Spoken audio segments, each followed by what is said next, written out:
சென்னை சிட்டிலேருந்து ஒரு பையன் ஒரு கிராமத்துக்கு வரான். அந்த கிராமத்தில் தங்கத்துக்காக ஒரு வீடு தேடிட்டு இருக்கான். அந்த வீட்டை ஒரு புரோக்கர் மூலியமா தேடுறான். அந்த புரோக்கருக்கு சரியான டைம் இல்லாததுனால அவர் ஒரு நல்லான கோஸ்ட் ஹவுஸ் மாதிரி பார்க்குறாரு. அதனால பாலடைஞ்சிருக்கு.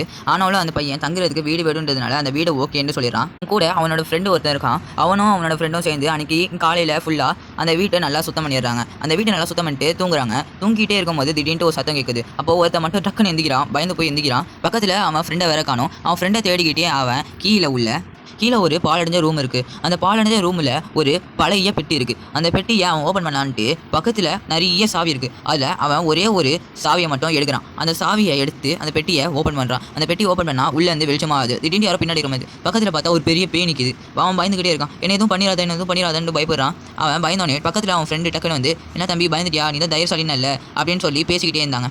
அவங்க ரெண்டு பேரும் பேசிக்கிட்டே இருக்கும்போது ஏதோ சவுண்ட் கேட்குற மாதிரி இருக்குது. அப்போது